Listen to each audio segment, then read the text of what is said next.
കേട്ടത് വിശ്വസിക്കാനാകാതെ വേദു സ്ത്രീയുടെ അരികിലേക്ക് ചെന്നു. നിധി, നീ എന്താ പറഞ്ഞത്? രണ്ടു പേടെയും നിൽപ്പ് കണ്ട് ശ്രീധരൻ പറഞ്ഞു. മോളെ, നീ അവനെ കണ്ട് മുറിയിലേക്ക് ചെല്ല്. ശ്രീ ആ നിമിഷം തന്നെ വേദുവിനെ മുറിയിലേക്ക് കൂട്ടിക്കൊണ്ടുപോയി. റൂമിലെത്തിയതും വേദു അവളെ തനിക്ക് നേരെ പിടിച്ചു നിർത്തി ചോദിച്ചു. നിധി, സത്യം പറ, ഞാൻ കേട്ടത് നീർ തന്നെയാണോ? പറ മോളെ. നിറഞ്ഞ കണ്ണോടെ ചോദിക്കുന്നവനെ ശ്രീ തന്നിലേക്ക് ചേർത്ത് പിടിച്ച ശേഷം അവന്റെ രണ്ട് കൈകളും എടുത്ത് അവളുടെ വയറ്റിൽ വെച്ചുകൊണ്ട് പറഞ്ഞു. സത്യമാണ് വേദുവേട്ടാ. വിച്ചുവേട്ടന് കൊടുത്ത വാക്ക് നമ്മൾ പാലിച്ചപ്പോ വിച്ചുവേട്ടൻ നമുക്ക് തന്ന വാക്കും പാലിച്ചിരിക്കുന്നു. നമുക്കരികിൽ നിന്ന് പോയ ആളും നമ്മുടെ അടുത്തേക്ക് തിരിച്ചു വന്നിട്ടുണ്ട്, നമ്മുടെ മകനായി. തന്നെ നോക്കി നിറഞ്ഞ കണ്ണോടെ പറയുന്നവളെ വേദു നിറഞ്ഞ സന്തോഷത്തോടെ ചേർത്ത് പിടിച്ചു. അവളെ നെറ്റിയിൽ ഉമ്മ കൊടുത്തു. ശേഷം താഴ്ന്നു ചെന്ന് തങ്ങളുടെ ജീവനും സ്നേഹചുംബനം കൊടുത്തു. ശ്രീ പ്രഗ്നന്റ് ആണെന്നുള്ള വിവരം അറിഞ്ഞ് ധന്യ അവളെ കാണാൻ കുറെ പലഹാരങ്ങളുമായി വന്നിരുന്നു. പിന്നീട് അങ്ങോട്ട് 9 മാസം ശ്രീ എല്ലാവരും പൊന്നുപോലെ നോക്കി. അങ്ങനെ കാത്തിരുന്ന ദിവസം വന്നെത്തി. എല്ലാവരും ആദ്യയുടെ റൂമിന്റെ മുന്നിലായിരിക്കുകയാണ്. ഏറെ നേരത്തെ കാത്തിരിപ്പിന് ശേഷം ഒരു നഴ്സ് വെള്ളട്ടറക്കിൽ പൊതിഞ്ഞുകൊണ്ടുവന്ന മാലാക കുഞ്ഞിനെ കണ്ണുകൾ വിടർത്തി അവർ നോക്കി. ആൺകുട്ടിയാണ്. ഗൗരിയുടെ കയ്യിലേക്ക് കുഞ്ഞിനെ കൊടുത്തിട്ട് നേഴ്സ് പറഞ്ഞു. അത് കേട്ടത് മേലടയും മുഖത്ത് നിറഞ്ഞ പുഞ്ചിരി വിരിഞ്ഞു. മോനെ, സൂക്ഷിച്ചു പിടിക്കണേ. ഗൗരി സൂക്ഷിച്ച വേദുവിന്റെ കൈകളിൽ കുഞ്ഞിനെ വെച്ചു കൊടുത്തു. തന്റെ ജീവനെ ഏറ്റുവാങ്ങുമ്പോൾ അവന്റെ കണ്ണുകളും നിറഞ്ഞിരുന്നു. ഒരു നിമിഷം വേദുവിന്റെ മനസ്സിലേക്ക് വിച്ചു അവസാനമായി പറഞ്ഞ വാക്കുകൾ കടന്നു വന്നു. ആ നിമിഷം വേദുവിന്റെ കണ്ണുകൾ നിറഞ്ഞുപോയി. വിച്ചുട്ടാ, എന്റെ പൊന്നു മോനെ. അത്രയധികം വാത്സല്യത്തോടെ സ്വന്തം കുഞ്ഞിനെ തന്റെ കുടപ്പറപ്പിന്റെ പേര് ചൊല്ലി വിളിക്കുന്ന വേദുവിനെ ശ്രീധരനും ഗൗരിയും ധന്യയും വേദനയോടെ നോക്കി നിന്നു. കുഞ്ഞിനെ തിരികെ നേഴ്സിന്റെ കയ്യിലേക്ക് കൊടുത്ത ശേഷം വേദു അവിടെയുള്ള കസേരയിൽ ചെന്നിരുന്നു. അവനരികിലായി ശ്രീധരനും ഇരുന്നു. മോനെ. കണ്ണടച്ച് ഭിത്തിയിൽ തല ചെരിച്ചു വെച്ചിരിക്കുന്ന വേദുവിനെ നോക്കി ശ്രീധരൻ വിളിച്ചു. അയാളുടെ ശബ്ദം കേട്ടതും വേദു കണ്ണ് തുറന്ന് തല ചെരിച്ച് അയാളെ നോക്കി പറഞ്ഞു. നമ്മുടെ വിച്ചു തിരികെ വന്നു അച്ഛാ. അവന് കൊടുത്ത വാക്ക് ഞാൻ പാലിച്ചപ്പോൾ എനിക്ക് തന്ന വാക്കും അങ്ങനെ തന്നെ. ഒരുപാട് സന്തോഷമായി. ഇനിയെന്നും അവൻ നമ്മുടെ കൂടെ ഉണ്ടാകും. ഇടർച്ചയുടെ പറയുന്ന വേദുവിനെ നോക്കി ശ്രീധരൻ പറഞ്ഞു. അവന് നമ്മളെ വിട്ട് എങ്ങോട്ട് പോകാൻ കഴിയില്ലടാ മോനെ. അത്രയ്ക്ക് സ്നേഹിച്ചതല്ലേ അവനെ. അത് പറയുമ്പോൾ ശ്രീധരന്റെ ശബ്ദവും ഇടറിയിരുന്നു. അങ്ങനെ കുറച്ച് ദിവസങ്ങൾക്ക് ശേഷം ശ്രീയെ ഹോസ്പിറ്റലിൽ ഡിസ്ചാർജ് ചെയ്ത് വീട്ടിലേക്ക് തിരികെ കൊണ്ടുവന്നു. ആ മോനെ, ഇനി മുതൽ ശ്രീമോളും കുഞ്ഞും താഴ്ത്ത മുറിയിലായിരിക്കും. അതിനെന്താച്ചാ മോനെ, പ്രസവശേഷം കുറച്ച് ചികിത്സകളുണ്ട്. അതുകൊണ്ട് ആ സമയത്ത് ഭർത്താവൊന്നും അടുത്തേക്ക് ചെല്ലരുത്. ആണുങ്ങളാരും അടുത്തേക്ക് ചെല്ലാൻ പാടില്ലെന്നാ. അതുകൊണ്ടാ മോൻ ഇനി ശ്രീമോളുടെ അടുത്തേക്ക് പോകരുത്. അവളെ കാണാനും മിണ്ടാനും ശ്രമിക്കരുത്, കേട്ടല്ലോ. അപ്പോ അച്ഛാ, കുഞ്ഞോ, നിനക്ക് കുഞ്ഞിനെ കാണണമെങ്കിൽ അമ്മയുടെ അടുത്ത് പറഞ്ഞാൽ മതി. അമ്മ എടുത്തുകൊണ്ടുവന്ന് നിന്റെ കൈകളിൽ തരും. കുഞ്ഞിനെ കാണുന്നത് കൊണ്ട് കുഴപ്പങ്ങളൊന്നുമില്ല. പിന്നെ ശ്രീമോളുടെ കാര്യങ്ങൾ നോക്കാൻ ഒരു സ്ത്രീ ഏർപ്പാടാക്കിയിട്ടുണ്ട്. അവർ നാളെ മുതൽ ഇവിടെ ഉണ്ടാകും. അങ്ങനെ സ്ത്രീയുടെ ചികിത്സകളെല്ലാം മോറ പോലെ നടന്നുപോയി. അവൾ ഇന്ന് ആരെങ്കിലും കാണാൻ വേദുവിന്റെ മനസ്സ് ഒരുപാട് കൊതിക്കുന്നുണ്ടെങ്കിലും അതിനുള്ള സാഹചര്യം ഇപ്പോൾ ആയിട്ടില്ലെന്നും പറഞ്ഞ് ശ്രീധരൻ അവനെ വിലക്കും വേദനയോടെയാണെങ്കിലും അവൻ തന്റെ പെണ്ണിനെ കാണാൻ ദിവസങ്ങൾ എണ്ണി കാത്തിരുന്നു. അങ്ങനെ ഇരിക്കുമ്പോഴാണ് ഒരു ദിവസം വേദുവിനെ റാം വിളിക്കുന്നത്. എന്താടാ, എന്തിനാ നീ എന്നെ കാണുന്നു പറഞ്ഞത്? പറയാം. ശ്രീക്കും കുഞ്ഞിന് സുഖല്ലേ? കുഞ്ഞിന്റെ പേരിട ചടങ്ങിന് ഇനി എത്ര ദിവസം കൂടെ ഉണ്ട്? 3 ദിവസം കൂടെ ഉണ്ട്. അത് കഴിഞ്ഞാൽ ചടങ്ങ് നടത്തണം. ഇത് പറയാൻ വേണ്ടിയിട്ടാണോ നീ എന്നെ നേരിൽ കാണുമെന്ന് പറഞ്ഞത്? അല്ലടാ, ഞാൻ നിന്നെ വിളിച്ചത് മറ്റൊരു കാര്യം പറയാനാ. എന്നാ അത് പറ. എടാ, വേറെയൊന്നുമില്ല. എനിക്ക് ധന്യ ഇഷ്ടമാണ്.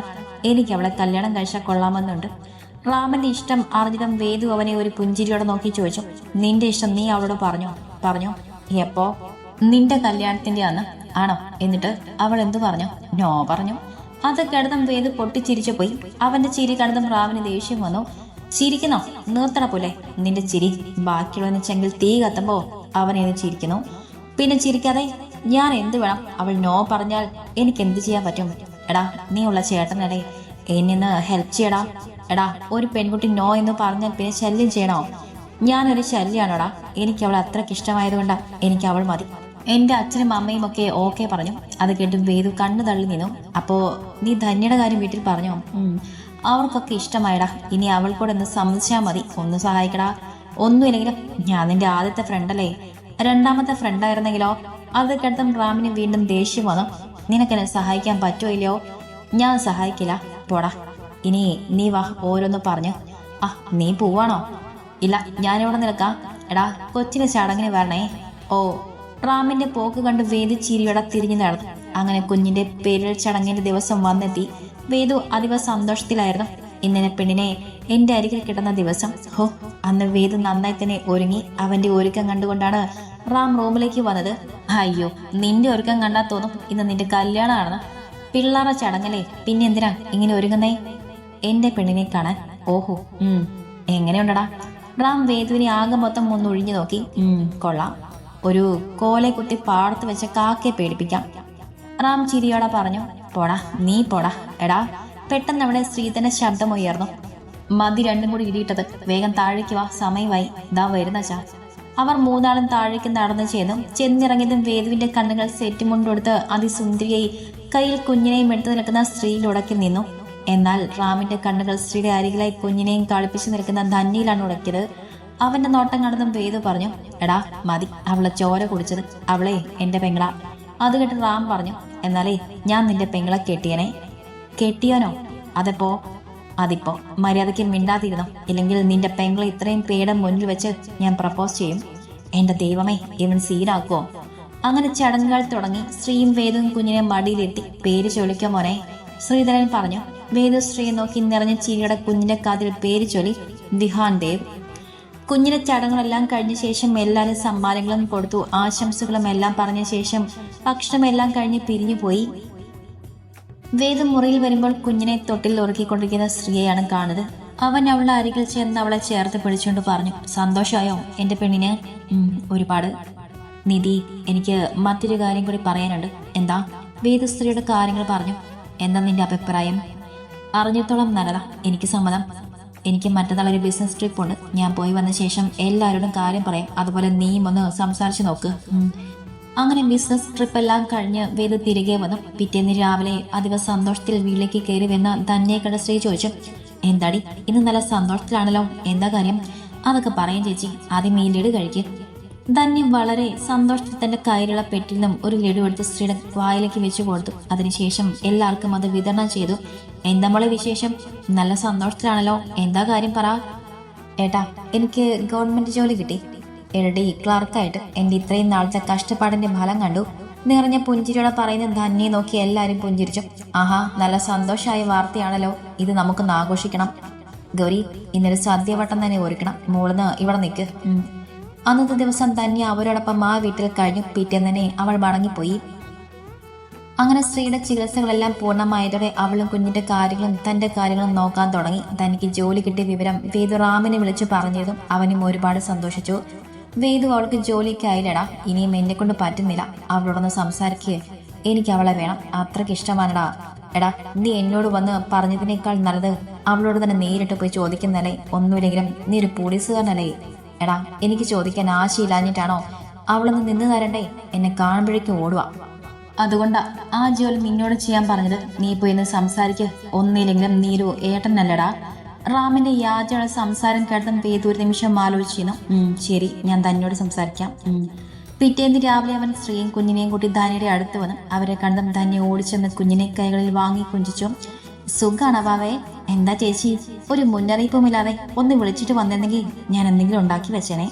ഒന്നും വേണ്ട മോളെ, ഞങ്ങൾ വന്നത് നിന്നോടൊരു കാര്യം പറയാനാ, മറ്റൊന്നുമല്ല, റാമിന്റെ കാര്യം പറയാൻ വേണ്ടി. ധന്യ ഒരു നിമിഷം രണ്ടുപേരെയും നോക്കി. വേണ്ട ചേച്ചി, അതൊന്നും ശരിയാവില്ല. അവരൊക്കെ വലിയ ആൾക്കാരാ. ഞാനുമായുള്ള ബന്ധം അത് ആൾക്ക് ചേരില്ല. ഞാൻ എവിടെ കിടക്കുന്നോ അയാൾ എവിടെ കിടക്കുന്നു. എന്നെക്കാൾ നല്ല കുടുംബത്തിലെ പെണ്ണെ അയാൾക്ക് കിട്ടും. ആരുമില്ലാത്തൊരു പെണ്ണിനെ സ്വീകരിക്കാൻ അയാൾ തയ്യാറാവില്ല. ഇനി അഥവാ തയ്യാറായാലും അയാളുടെ വീട്ടുകാർക്കും ഇഷ്ടമാവില്ല. എന്നോടുള്ള ഇഷ്ടം വെച്ച് അയാൾ എന്നെ വിവാഹം കഴിച്ച കുറച്ചു നാൾ കഴിയുമ്പോൾ ഞാൻ അധികപ്പറ്റായതുപോലെ തോന്നും. അങ്ങനെയൊന്നും ചിന്തിക്കണ്ട മോളെ, അവൻ നല്ലവനാ. അവന്റെ ഒരു തീരുമാനങ്ങളും തെറ്റായി പോയിട്ടില്ല. മാത്രമല്ല, അവന്റെ വീട്ടുകാർക്കും നിന്നെ ഇഷ്ടമാണ്. നിന്നോടുള്ള ഇഷ്ടം അവൻ ആദ്യം പറഞ്ഞത് അവന്റെ അമ്മയോടും അച്ഛനോടും, അതിനുശേഷം നിന്നോട് വന്ന് ഇഷ്ടം പറഞ്ഞത്. അപ്പം നീ പറയുന്നത് വേണ്ടത് ഇപ്പോഴും നിന്നെ മാത്രം ആഗ്രഹിച്ച് അവൻ കാത്തിരിക്കുന്നത്. ഇനിയും അവന്റെ ഇഷ്ടത്തെ ഇങ്ങനെ കണ്ടിരുന്ന് നടിക്കരുത്. ഈ പുറമേ കാണുന്ന ദേഷ്യമേ ഉള്ളൂ, വെറും പാവമാണ് അവൻ. മോൾ നന്നായി ആലോചിച്ച് തീരുമാനം എടുക്ക്. എത്ര നാളെന്ന് വെച്ചാ ഇങ്ങനെ ഒറ്റയ്ക്ക് ജീവിക്കുന്നത്? അത്രയും പറഞ്ഞിട്ട് അവർ അവിടെ നിന്നും ഇറങ്ങി. ധന്യ അപ്പോഴും ആലോചനയിലായിരുന്നു. ഒരുപാട് ആലോചനകൾക്ക് ശേഷം അവൾ ഉചിതമായ തീരുമാനമെടുത്തു. അന്ന് രാത്രി അവൾ റാമിനെ വിളിച്ചു. ഹലോ, ആരാ? ഇത് ഞാനാ, ശ്രീധന്യ. പറയ് ധന്യ, എനിക്കൊന്ന് കാണണം. എപ്പോ? നാളെ ബീച്ചിൽ വന്നാൽ മതി. ഓക്കെ. അങ്ങനെ പിറ്റേന്ന് അവർ പറഞ്ഞ സ്ഥലത്ത് കണ്ടുമുട്ടി. എന്താ കാണുമെന്ന് പറഞ്ഞത്? അത് ഞാൻ എങ്ങനെയാ പറയാ? വായ കൊണ്ട് പറയണം, അല്ലാതെ പിന്നെ മൂക്കുകൊണ്ട് പറയാൻ പറ്റുമോ? റാമിന്റെ ചെളി കിടന്നും തന്നെ അവനെ കനപ്പിച്ചു നോക്കി. അത് കണ്ടതും റാം ഒരു പുഞ്ചിരിയോടെ അവളെ നോക്കി. ഇന്നലെ എന്നെ ചേട്ടനും ചേച്ചിയും കാണാൻ വന്നു. അവര് ഇയാളുടെ കാര്യമൊക്കെ പറഞ്ഞു. എന്നിട്ട് എന്ത് തീരുമാനിച്ചു? എനിക്ക് ഓക്കെയാണ്. എന്ത്? ധന്യയുടെ മറുപടി കേട്ടതും റാം വിശ്വാസം വരാതെ അവളെ നോക്കി. റാമിന്റെ നോട്ടം കണ്ടതും തന്നെ പുഞ്ചിരിയോടെ പറഞ്ഞു, ഇയാളെ വിവാഹം കഴിക്കാൻ എനിക്ക് ആദ്യം ഇഷ്ടമായിരുന്നു. പിന്നെ എന്തോ ആലോചിച്ച് നോക്കിയപ്പോ ഞാൻ ഇയാൾക്ക് ചേരത്താണെന്ന് തോന്നി. അതുകൊണ്ടാ അന്ന് നോ പറഞ്ഞത്. സോറി.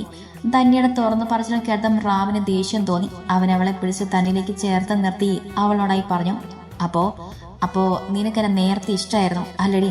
എന്നിട്ടാണോടി പോലെ എന്നെ ഇത്രയും വട്ടം കറക്കിയത്? അന്നേ പറഞ്ഞിരുന്നെങ്കിൽ ഇപ്പോ നമുക്കൊരു കുഞ്ഞായേനെ. അത് ഞാൻ പറഞ്ഞല്ലോ, പോലീസുകാരനായ നിങ്ങൾക്ക് വേറെ ഒരു സെയിൽസ് ഗേളായ ഞാൻ ഒരിക്കലും ചേരില്ല. പുറത്തതിന് അച്ഛനും അമ്മയും ജയിലും. ഞാൻ കാരണം നിങ്ങൾക്കൊരു ചീത്തപ്പേരുണ്ടാവണ്ടല്ലോ എന്ന് കരുതി. അതുകൂടി കേട്ടതും റാമിനെ ദേഷ്യം നിയന്ത്രിക്കാനായില്ല. എടിപ്പുലേ, എനിക്ക് നീ ചേരുവോ ഇല്ലെന്ന് തീരുമാനിക്കുന്ന നാട്ടുകാരോ വീട്ടുകാരോ അല്ല, ഞാനാണ്. മനസ്സിലായിട്ട് നിനക്ക്? അവളൊരു വലിയ പുണ്യാളത്തിയാവാൻ നടക്കുന്നു. നിന്റെ അച്ഛനും അമ്മയും ചെയ്ത് തെറ്റിൻ്റെത് അവർക്ക് കിട്ടി. നീ ഒരു തെറ്റും ചെയ്തില്ലല്ലോ. പിന്നെ നീ എന്തിനാ മനസ്സിലുള്ള ഇഷ്ടം മറച്ചു വെച്ച് എന്നോട് നോ പറഞ്ഞത്? റാമിന്റെ ദേഷ്യത്തോടുള്ള സംസാരം കേട്ടതും തന്നെ കരഞ്ഞുപോയി. ഞാൻ അങ്ങനെ കരുതിപ്പോയിക്കിച്ചു ഏട്ടാ, എന്നോട് ക്ഷമിക്ക്. എനിക്ക് ഒത്തിരി ഇഷ്ടമാണ് നിങ്ങളെ. അവളുടെ കണ്ണുനീര് കണ്ടതും റാം അവളെ തന്നിലേക്ക് ചേർത്ത് പിടിച്ചു. അവളുടെ മുടിയിൽ പതിയെ തലോടിക്കൊണ്ട് ആശ്വസിപ്പിച്ചു. സാരില്ല, കഴിഞ്ഞത് കഴിഞ്ഞു. ഇപ്പോഴെങ്കിലും മനസ്സിലുള്ളത് നീ എന്നോട് തുറന്നു പറഞ്ഞില്ലേ? എനിക്കത് മതിയുടെ പെണേ. ആ കടലെ സാക്ഷിയാക്കി റാം അവളെ തന്നിലേക്ക് ചേർത്ത് പിടിച്ചു. തൻ്റെ മാത്രം പെണ്ണായി. പിന്നീട് അങ്ങോട്ട് എല്ലാം പെട്ടെന്നായിരുന്നു. റാമിൻ്റെയും തന്നിയുടെയും വിവാഹം വളരെ ആഡംബരപൂർണമായി തന്നെ നടന്നു. ഏറെ നാളുകൾക്ക് ശേഷം അവർക്കൊരു പെൺകുഞ്ഞും പിറന്നു. പേര് നൈനിക റാം. റാമിന്റെ മാതാപിതാക്കൾ ധന്യയെ മരുമകളായിട്ടല്ല, സ്വന്തം മകളായി തന്നെയാണ് കാണുന്നത്. ധന്യയുടെ മാതാപിതാക്കൾ ചെയ്ത കാര്യങ്ങൾ പറഞ്ഞവളെ ഒരിക്കൽ പോലും അവർ നോവിക്കാനോ അവളോടൊന്നും ചോദിക്കുവാനോ അവർ തയ്യാറായിട്ടില്ല. അവിടെ സ്നേഹത്തിലും സംരക്ഷണത്തിലും ധന്യ ഇപ്പോൾ ഒരുപാട് സന്തോഷവതിയാണ്. അവിടെ സ്വന്തം വീടിപ്പോ വാടകയ്ക്ക് കൊടുത്തിരിക്കുകയാണ്. രാത്രി വീടിന്റെ ബാൽക്കണിയിൽ നിൽക്കുകയായിരുന്നു ശ്രീ. അവളെ നിൽപ്പ് കടന്നും വേദ് പിന്നീടൂടെ വന്ന് അവളെ ചേർത്ത് പിടിച്ചു. എന്താ എന്റെ പെണ്ണിവിടെ ഒറ്റയ്ക്ക് നിൽക്കുന്നത്? ഞാൻ ഓരോന്നിങ്ങനെ ആലോചിക്കുകയായിരുന്നു. എന്തിത്ര ആലോചന? കഴിഞ്ഞുപോയ കാര്യങ്ങളൊക്കെ ധന്യയെക്കുറിച്ചായിരുന്നു. എനിക്ക് വേവലാതി. ആരും തുണയില്ലാതെ ഒറ്റയ്ക്കൊരു വീട്ടിൽ. ഇപ്പോൾ ആ പേടിയൊക്കെ മാറി. അവൾക്കും കുടുംബമായി, കുഞ്ഞായി. എനിക്കിപ്പോൾ ഒരുപാട് സന്തോഷമായി. അതിലുപരി സമാധാനവും. ഇതെല്ലാം നടന്നത് എൻ്റെ ജീവിതത്തിലേക്ക് വേദിവട്ടം വന്നതിന് ശേഷമാണ്. Thank you. വേദു അവളെ തന്നിലേക്ക് ചേർത്ത് പിടിച്ചുകൊണ്ട് പറഞ്ഞു, ഞാൻ നിന്റെ ജീവിതത്തിലേക്ക് വന്നതുകൊണ്ട് മാത്രമല്ല, നിന്റെ ജീവിതത്തിലേക്ക് ഞാൻ കയറി വരാൻ കാരണമായ ഒരാളുണ്ട് വിച്ചു. അവൻ അങ്ങനെ ഒരു തീരുമാനം എടുത്തില്ലായിരുന്നെങ്കിൽ ഇങ്ങനെയൊന്നും സംഭവിക്കില്ലായിരുന്നു. ശരിക്കും നീ നന്ദി പറയണത് എന്നോടല്ല, വിച്ചുവിനോടാണ്. ആ നിമിഷം രണ്ടുപേരും ആകാശത്തേക്ക് നോക്കുമ്പോൾ അവരെ നോക്കി ഒരു നക്ഷത്രം തിളങ്ങുന്നുണ്ടായിരുന്നു. നിറഞ്ഞ വീഴ്ചയോടെ അവർ രണ്ടുപേരും ആ നക്ഷത്രത്തിനോട് നന്ദി പറഞ്ഞു. ആ സമയം തണുത്തൊരിളം കാറ്റ് അവരെ തഴുകി കടന്നുപോയി.